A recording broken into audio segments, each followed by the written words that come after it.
Mais le thème que je vais aborder, c'est ma vocation, ma gloire. La gloire vient de l'hébreu kabod. Et kabod renferme plusieurs sens. Ça veut dire honneur. Kabod veut dire abondance.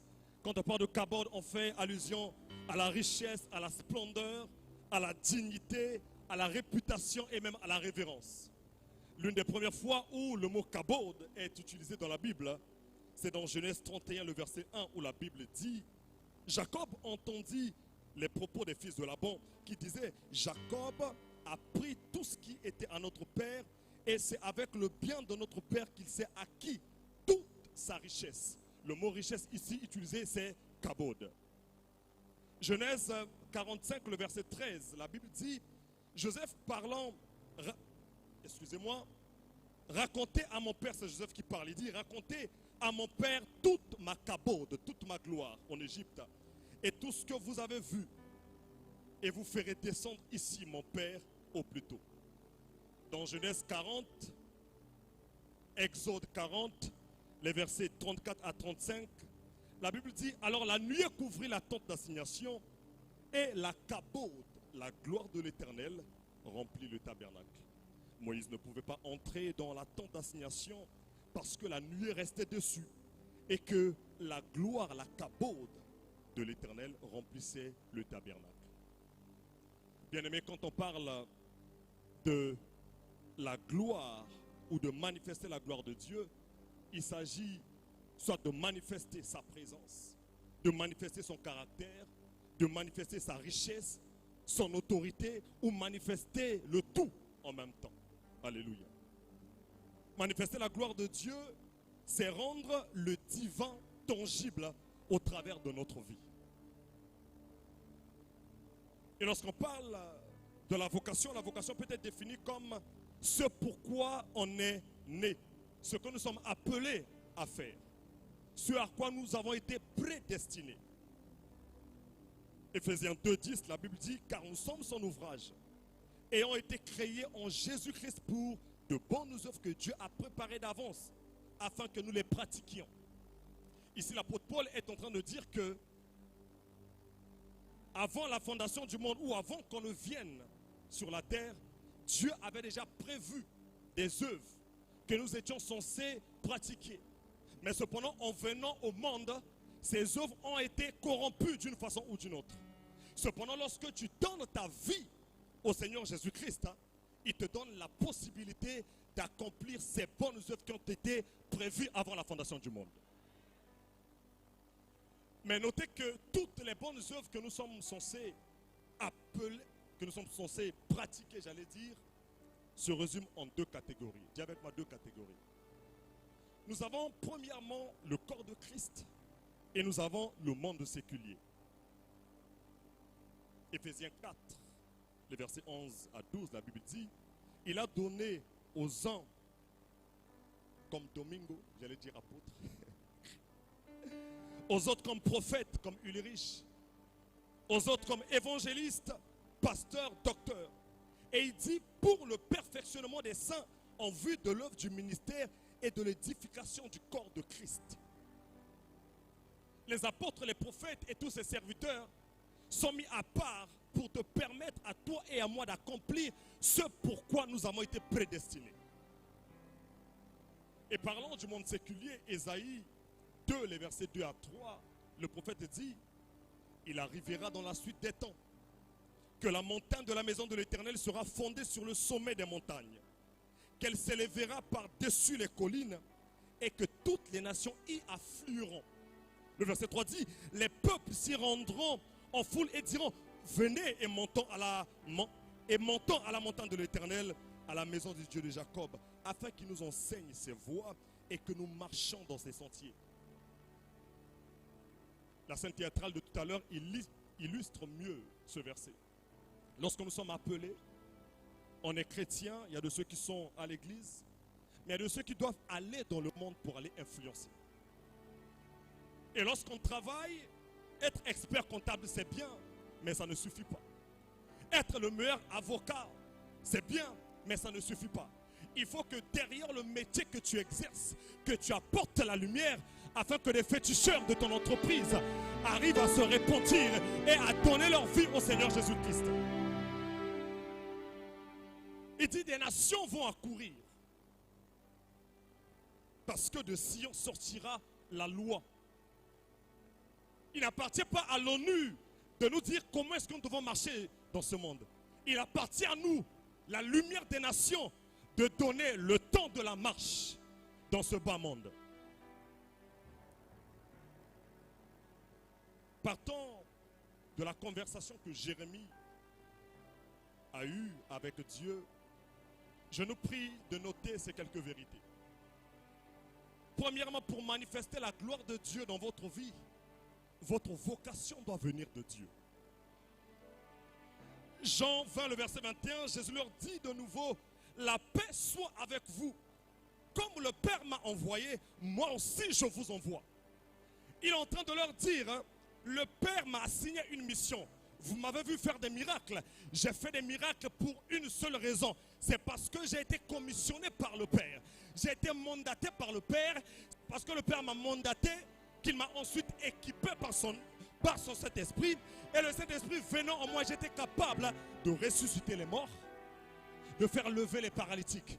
Et il leur dit que la paix soit avec vous. En d'autres termes, si ce n'est pas Dieu qui t'a envoyé, il n'y aura pas de paix dans ta vie, dans tout ce que tu feras. Les tribulations peuvent venir, c'est vrai. Mais à partir du moment où Dieu t'envoie, il y a une certaine paix. Et cela même au milieu des épreuves. Luc 22, le verset 34. Il leur dit, quand je vous ai envoyé son bourse, son sac, son soulier, avez-vous manqué de quelque chose? Ils répondirent de rien. Pourquoi? Parce que c'est lui qui leur avait envoyé. Il veut dire, lorsque je vous ai dit de partir, vous n'avez pas vu l'argent avec vous, mais cependant l'argent vous avait déjà précédé. C'est pourquoi lorsque vous êtes parti, vous n'avez manqué de rien. Pour manifester la gloire de Dieu dans votre vie, votre vocation doit avoir été suscitée par Dieu. Pour manifester la gloire de Dieu, deuxièmement, il faut que cette vocation puisse avoir une cible précise. Matthieu 15, le verset 24, Jésus montre que la première partie de sa vocation ne concernait pas tout le monde. Il dit, je n'ai été envoyé qu'aux brebis perdues de la maison d'Israël. Tu as été appelé, c'est vrai, mais vers qui as-tu été envoyé? Dieu t'appelle. Je veux être commerçant, c'est vrai, mais vers quel type de client? Je veux être avocat, c'est vrai, mais pour défendre quelle cause? Pour manifester la gloire de Dieu, troisièmement, votre vocation doit avoir une spécificité, une particularité, une singularité. J'aime Galates 2, le verset 8, où l'apôtre Paul dit, car celui qui a fait de Pierre l'apôtre des circoncis a aussi fait de moi l'apôtre des païens. Nous appartenons tous à la même office apostolique. Cependant, Pierre a été envoyé vers les Juifs et moi vers les non-Juifs. Ça veut dire que les Juifs soient sauvés ou pas, là n'est pas un problème, moi Paul. Leur salut repose sur les épaules de Pierre. Je suis venu dire à quelqu'un que les gens t'acceptent ou pas. Ton travail n'est pas d'attirer l'attention de tout le monde. Ton travail consiste à travailler pour le bien de ceux vers qui tu as été envoyé. Tu restes si tu es commerçant et que celui qui ne mange pas le foufou se moque de ton foufou, c'est son problème. Il ne mange pas le foufou, tu as un client qui mange le foufou, qui vient acheter des sacs, des tonnes et des conteneurs auprès de toi.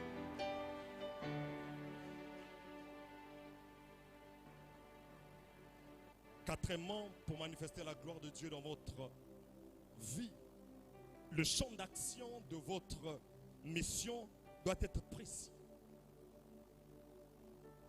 Dieu dit à Jérémie, regarde, je t'établis aujourd'hui. Tu m'établis où, Dieu? Il dit, Jérémie, je t'établis sur les nations et sur les royaumes. Au Benama, mais vers où? Il dit, toi, Jérémie, ta place, ce n'est pas en bas. Ta place en tant que prophète, c'est de parler sur les ethnos. C'est de parler dans les sphères d'influence. C'est de parler sur les États. Parce qu'il y a des prophètes de l'église locale. Il y a des prophètes des nations. Et il y a aussi des prophètes qui ont pour mission de parler aux oreilles des rois. Pour manifester la gloire de Dieu dans votre vie, votre tâche ou votre contribution dans votre champ doit être sans équivoque. Il dit, regarde, je t'établis aujourd'hui sur les nations et sur le royaume. Ok, c'est connu, je suis établi sur les royaumes et sur les nations. Mais pour faire quoi? Il dit, pour que tu arraches et que tu abattes. Pour que tu ruines et que tu détruises. Pour que tu bâtisses et que tu plantes. Connaître votre champ d'action ne suffit pas. Il faut connaître la tâche que vous êtes appelé à exécuter. C'est pourquoi j'aime 1 Corinthiens 3, les versets 5 à 6, où l'apôtre Paul dit, qu'est-ce donc Apollos et qu'est-ce que Paul? Des serviteurs par le moyen desquels vous avez cru, selon que le Seigneur l'a donné à chacun. J'aime le verset 6. Il dit, j'ai planté. Apollos a arrosé, mais c'est Dieu qui fait croître. Nous sommes tous appelés dans le même champ, vers la même cible. Mais cependant, mon rôle à moi, Paul, se limitait simplement à planter. À partir du moment où j'ai planté, l'arrosage n'est plus mon problème.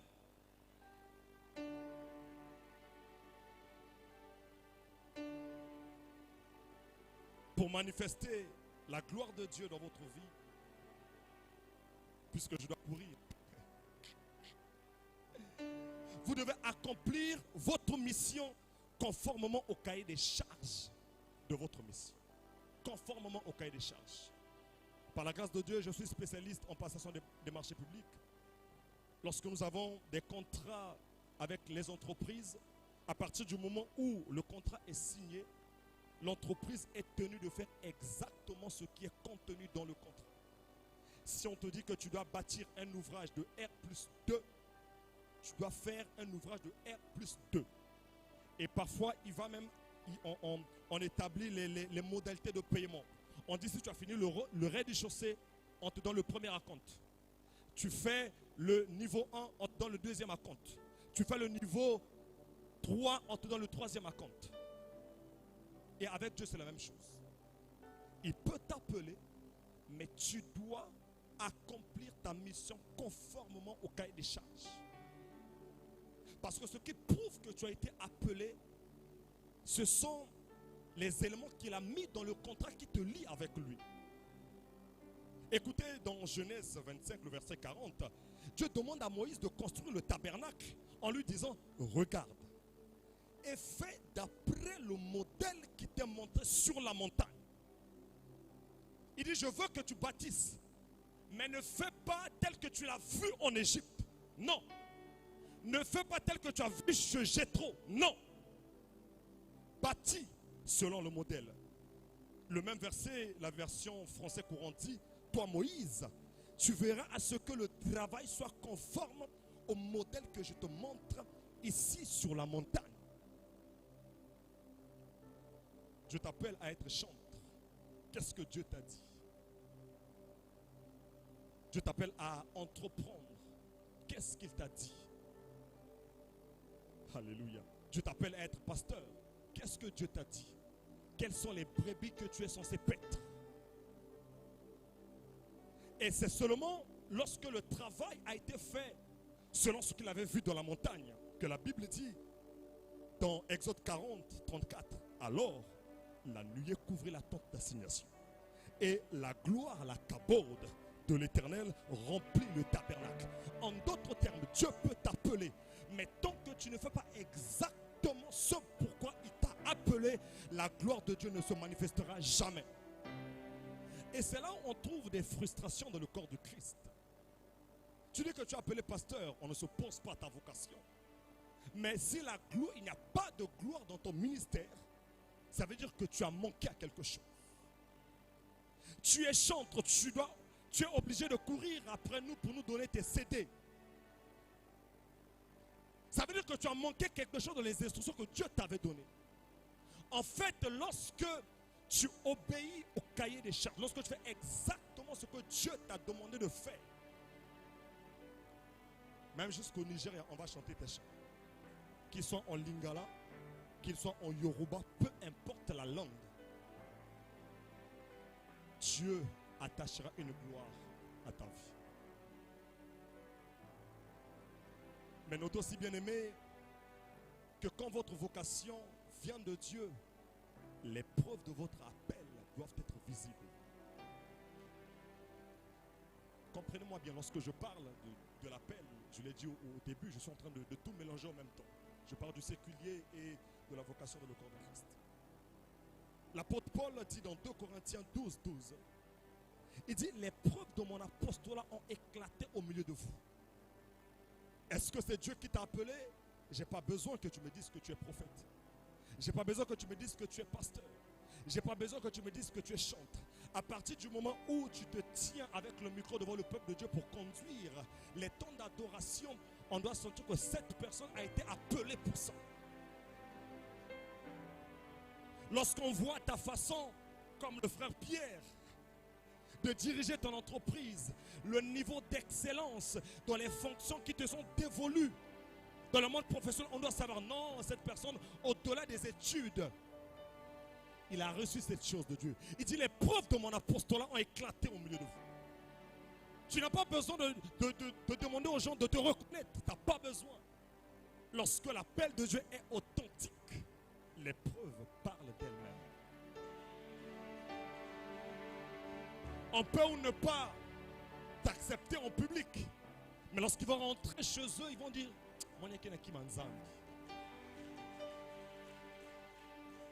j'ai dit cet enfant la chose de Dieu. On veut t'établir comme responsable de l'intercession. Tout le monde boude. Mais en même temps, tout le monde sait que tu es la seule personne dans l'église qui est capable de prier 24 heures sur 24. Le problème, ce n'est pas qu'on t'accepte ou qu'on te renie. Laisse parler les preuves. Dis à quelqu'un, laisse parler les preuves. Dis à ton voisin, laisse parler les preuves.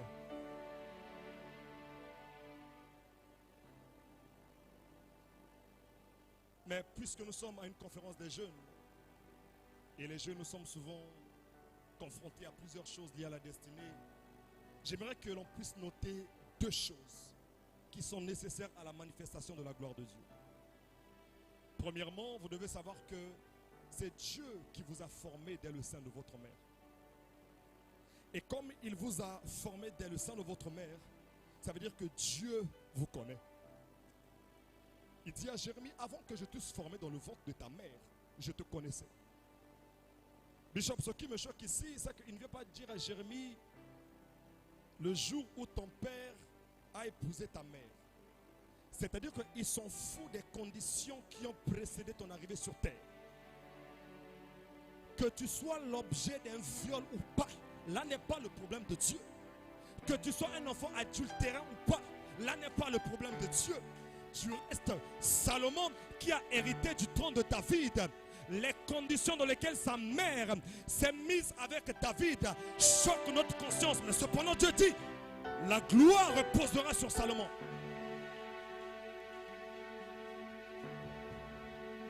Même si on t'insulte enfant bâtard, là n'est pas le problème. Le problème c'est que le jour où la semence est tombée dans le ventre de ta mère, Dieu a récupéré cette semence et il a commencé à te façonner. Il a commencé à te donner la forme. Il a commencé à te tailler conformément à ta destinée, conformément au plan qu'il a pour toi. C'est pourquoi tu n'as même pas à pleurer si tu es orphelin, tu perds ton temps. Tu n'as même pas à pleurer si tes parents n'ont pas un certain nom dans ce pays. Tu perds ton temps. Dieu t'a formé. C'est pourquoi tu vas te rendre compte que tu as toujours été spécial. Les gens comme moi, quand tu vois ma grosse tête, quand tu vois mon grand nez, quand tu vois ma grosse voix, Dieu m'a taillé comme ça par rapport à la mission à laquelle il m'a appelé. Il savait que si j'étais géant, comme le pasteur Christopher, je devais peut-être aller faire les défilés de mode et je passerai à côté de ma destinée, my God. Il a dit non, Tony, ce qu'il faut pour toi, tu dois être court. Tu dois être comme ça. Parce qu'en ayant cette taille, c'est ce qui te permettra d'accomplir ce pourquoi je t'ai appelé, my God.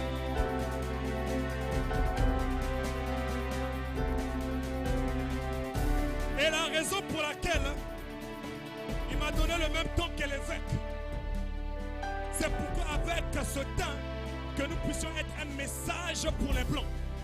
Avec ce temps, nous irons très loin pour montrer au monde que la gloire de Dieu ne dépend pas de la peau. Qu'avec le teint noir, nous sommes capables de faire prier et de restaurer la dignité de l'Afrique. Et il ne s'arrête pas là. Il dit à Jérémie, il dit ensuite, je t'avais consacré. Quand il dit, je t'ai consacré, c'est terrible. Est-ce qu'il y a de l'huile? Est-ce qu'il y a de l'huile? N'importe quelle bouteille. Papa, donne-moi cette bouteille. Papa, donne-moi cette bouteille. Non, donne-moi cette bouteille. Jean, tu peux venir. Non, tu peux venir. Viens. Mets-toi là. J'ai besoin d'une autre personne. Viens, mon frère. Il dit, avant que tu ne sortes, viens rapidement, on n'a pas beaucoup de temps. Voilà, on va considérer notre frère ici comme étant une femme. Lui, on va le considérer comme étant le bébé. Mets ton ventre ici. Non, mets ton ventre là. J'ai besoin d'une troisième personne. Une troisième personne. Une troisième personne. Une troisième personne. Une troisième personne, pardon. Et lui, on va le considérer comme étant la sage femme. Et Dieu dit à Jésus, avant que tu ne sortes du sein de ta mère, pendant que ta mère avait des contractions, il y avait une huile qui est en train de se répandre. Fais comme si tu le tirais. Fais comme si tu le tirais. Pendant que ta mère voulait mettre au monde, il y avait une huile. Il y avait une huile qui est en train d'être répandue sur ta tête. Et cette huile disait président de la République. Et cette huile est en train de dire chef de l'État. Cette huile est en train de dire prophète. Cette huile est en train de dire apôtre. Cette huile est en train de dire pasteur. Il dit avant. C'est la raison pour laquelle le jour où tu es sorti, c'est pas n'importe qui te combat. Tu n'es pas président, mais ce sont les présidents qui te combattent. Qu'est-ce qui se passe? Tu n'es pas ministre, mais ce sont les ministres qui te combattent. Hey! Vous savez pourquoi? Parce que ils sont comme les mages, ils sont comme Hérode. Ils ont vu le signe de la royauté. Ils ont vu ton étoile briller. Ils ont dit, si on laisse cet enfant grandir, il deviendra roi. Il deviendra président. C'est pourquoi on doit le combattre maintenant. Mais la bonne nouvelle est que l'huile qui est descendue sur toi ne t'a pas seulement prédestiné. Cette huile te protège aussi. C'est la raison pour laquelle Moïse, même si on te met sur le Nil ne peut pas t'avaler. Bien-aimé, tu ne deviens pas grand le jour, vous pouvez vous asseoir, tu ne deviens pas un grand homme de Dieu le jour de l'ordination à l'église. L'ordination à l'église, ce que je vais dire peut choquer quelqu'un, est une reconnaissance humaine, mais parfois c'est une reconnaissance tardive de ce à quoi tu avais été appelé.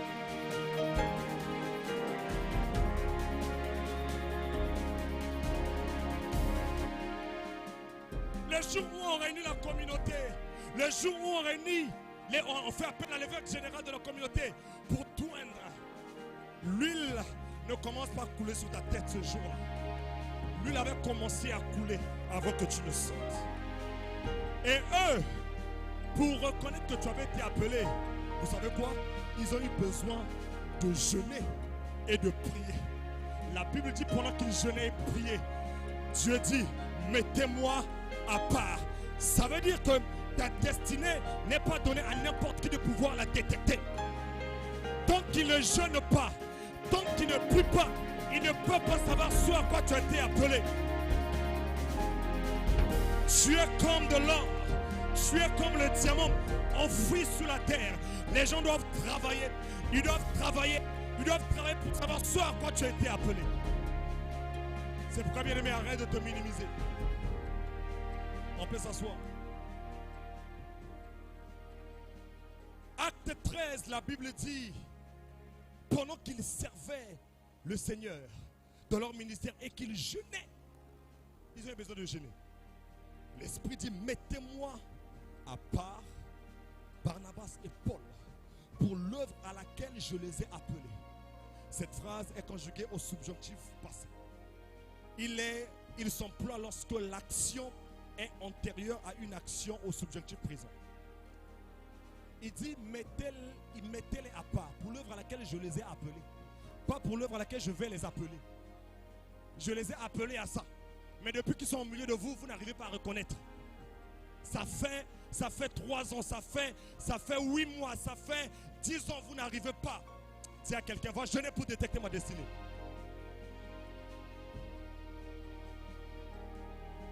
Quand quelqu'un te combat, quand quelqu'un te dit que tu n'as pas été appelé à ça, pose-lui la question, as-tu jeûné et prié?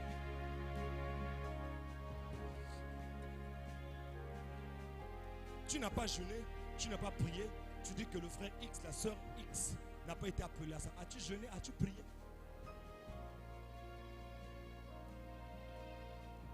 Dans Acte 9, le verset 15, Dieu parlant à Anania, il dit, va, car cet homme est un instrument que j'ai choisi pour porter mon nom devant les nations, devant les rois et devant les fils d'Israël. Je suis choqué, Bishop. Cette personne venait de tuer les gens. Il ravageait l'église. Il dit c'est un instrument. Ça veut dire que même pendant que tu es en train de commettre ta prostitution, pendant que tu commets certains actes dans la ville, pendant que tu passes ton temps à insulter les gens, pendant que tu passes ton temps à tuer les gens, écoute, tant que tu n'es pas mort, l'appel de Dieu sur ta vie continue à crier. Il n'attend qu'une seule chose. Il attend une seule chose, que tu donnes ta vie au Seigneur afin de te rendre capable de l'accomplir.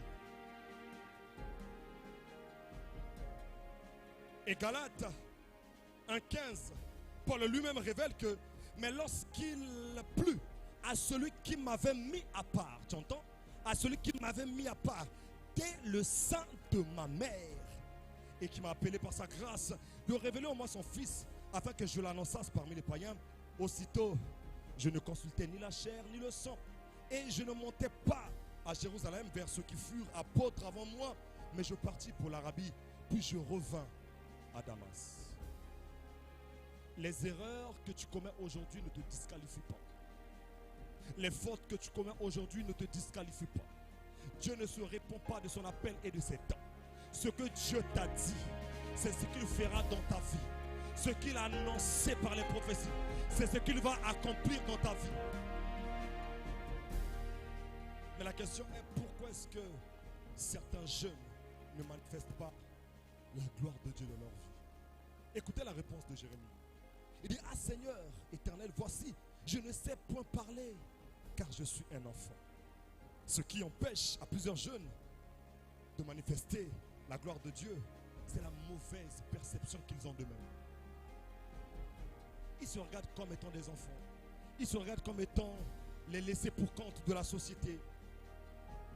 Ils se qualifient par rapport à leur taille physique. Ils s'apprécient par rapport au nom de leur famille.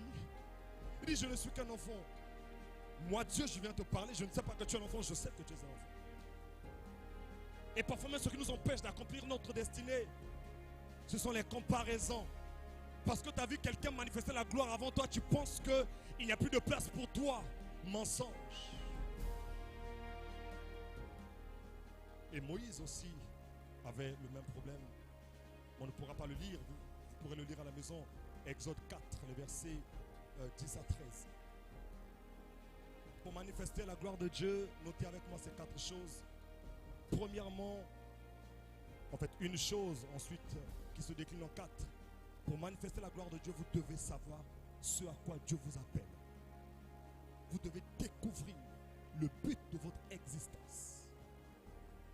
Pourquoi est-ce que je suis sur la terre? Pourquoi je suis né au Congo et pas au Gabon? pourquoi je suis né au Congo et pas en France. Pourquoi je suis né en Afrique et pas en Amérique. Et il y a 4 moyens, il y en a plusieurs, mais j'en ai épinglé 4. Premièrement, pour découvrir votre appel, il y a la parole de Dieu. Ta parole est une lampe à mes pieds et une lumière sur mon sentier. Et le Seigneur Jésus-Christ lui-même, qui est notre modèle, lorsqu'il vient sur la terre, il a confirmé sa vocation au travers des Écritures. Luc 4, le verset 16 à 20, la Bible dit, il se rendit à Nazareth où il avait été élevé et selon sa coutume, il entra dans la synagogue le jour du sabbat. Il se leva pour faire la lecture et on lui remit le livre du prophète Ésaïe. L'ayant ouvert, il trouva l'endroit où il est écrit, l'Esprit du Seigneur est sur moi. Lorsque tu vas ouvrir la Bible en disant au Père, parle-moi, chacun d'entre nous ici a un verset des Écritures lié à sa destinée.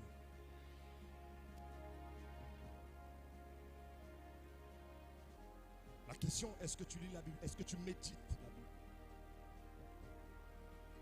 Tant que tu n'as pas une relation personnelle avec les saintes Écritures, bien-aimés, il te sera difficile de connaître ce à quoi Dieu t'appelle.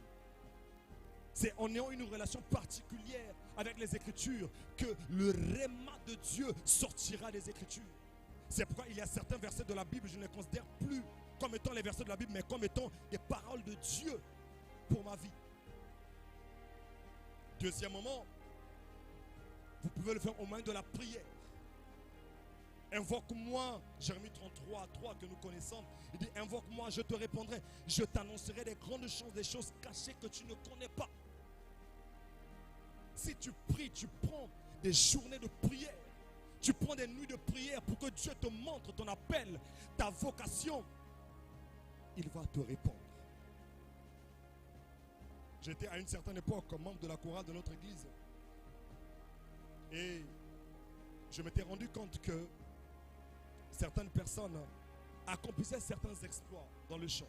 Ils atteignent certaines notes. Chez moi, c'était des batailles, des luttes. Je dis, Seigneur, c'est vrai que je suis dans la chorale, mais je ne comprends pas. Cette personne peut manger le chocolat. Elle monte là, elle pique. Et moi, les coachs me disent, ne mange pas chocolat, ne mange pas moins. Je dis, non, je ne comprends pas. Parle-moi, à quoi m'as-tu prédestiné? Et là, le Seigneur me montre dans un songe 3 personnes. Il me montre leur grâce et ce qu'ils n'avaient pas. Et il m'a montré ce qu'il a enfoui en moi. Il a dit, maximise dans ça.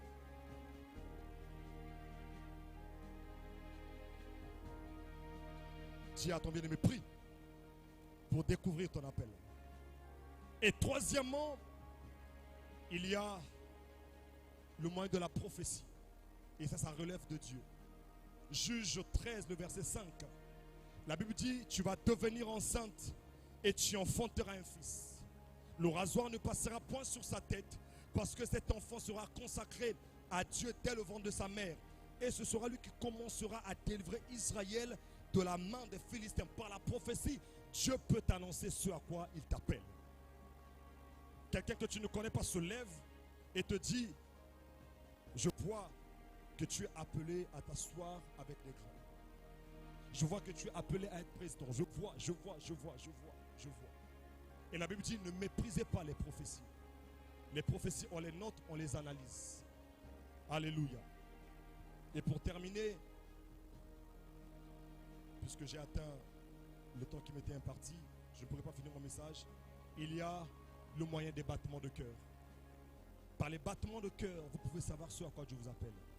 Psaume 84, le verset 6, la Bible dit, heureux ceux qui placent en toi leur appui. Ils trouvent dans leur cœur des chemins tout tracés. Pendant que la saleté de certaines villes d'Afrique ne dérange personne, mais toi tu es mal à l'aise avec. Pourquoi est-ce que ça te dérange toi? Pendant que les orphelins pleurent, ça ne dérange pas tout le monde, mais toi ça te dérange. Lorsque tu vois le niveau de construction dans nos pays, ça ne dérange pas les autres, mais toi ça te dérange. Chaque fois qu'on parle de la médiocrité dans le football, dans ta nation, ça ne dérange pas tout le monde, mais toi ça te dérange. Ce sont des indices. Ce sont des indices. Ce sont des indices. Ce sont des indices. C'est ainsi que David arrive au champ de bataille. Et quand il arrive, il n'a aucune mauvaise intention. Mais lorsqu'on parle de Dieu en mal, ça commence à le déranger. Et il va dire au roi, lui qui n'est pas dans l'armée, il dit que personne ne se décourage. Ton serviteur ira se battre contre lui. Et lorsque vous avez un battement de cœur, vous êtes prêt à quitter un poste qui vous rémunère à hauteur des millions pour aller faire quelque chose qui semblerait être minable. Pendant que tout le monde va dans le pétrole, pendant que tout le monde va dans les télécoms, toi tu dis non, moi je dois être dans la rue pour annoncer l'évangile. Tu n'as pas lu ça dans la parole de Dieu, tu n'as pas reçu de prophétie, mais ça bouillonne en toi. Les battements de cœur. Au travers des battements de cœur, Dieu peut te montrer ce à quoi tu as appelé. Est-ce qu'on peut se tenir debout?